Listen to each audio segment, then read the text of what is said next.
أقرب لك الموضوع بشيء ما وقع بعد، لكن أخشى أن يقع. إذا دخلوا جماعة في وقت الظهر مثلا، واحد بده يصلي السنة شرقا من المسجد، ثاني غربا إلى آخره، واحد ينادي بيقول له يا أخوانا دعونا نصلي جماعة. قال عليه السلام يد الله على الجماعة، هي حديث، خلينا نصلي السنة القبلية جماعة. وربما بيتبع هذا الحديث بحديث ثاني، صلاة الجماعة تفضل صلاة الفرد ب25 أو ب27 درجة.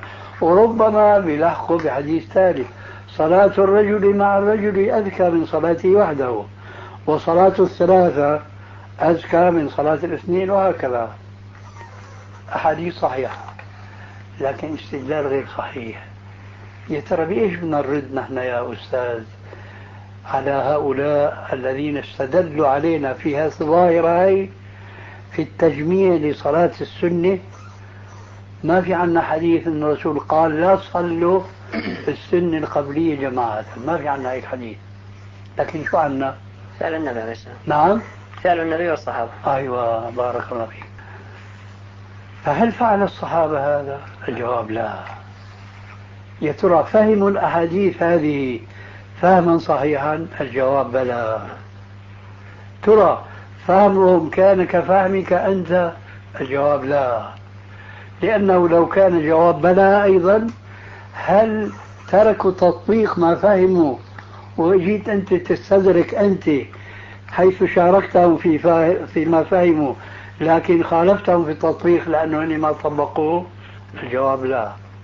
هذا المثال بارك الله فيك بيوضح لك أنه أي تكتل، أي تجمع لم يسبق له سلف في العهود الطاهرة النيرة، هذا نحن راح نلاقي له سند.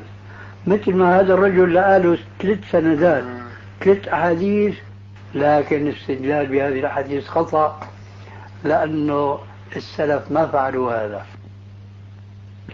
أنه قياس صورة على صورة هذا أمر دقيق صعب جدا أولا، وبخاصة إذا تعارض هون بيت القصيد مع حياة المجتمعات الإسلامية الأولى، فضلا عن المجتمعات الدنيا، لأنه في أشياء مثلا تغيرت وتبدلت بعد القرون الثلاثة، لكن في أشياء والحمد لله لا نزال محتفظين فيها، لا فرق بين سلف وبين خلف. مثلا محافظة على الصلوات في المساجد، هذا توارثه المسلمون خلف عن سلف. لكن في أشياء يفعلها الخلف ما فعلها السلف. لذلك فأنا بريد تنتبه لهالملاحظة هذه، الاستدلال بالنصوص، أقول بالنصوص التي لم يجري عليها عمل السلف، فهذا خطأ يفتح أمامنا بدعا كثيرة جدا نتفق على إنكارها، فيقيم الحجة علينا أصحابها بنفس الأدلة التي نحن نريد أن نبرر واقعنا الحالي.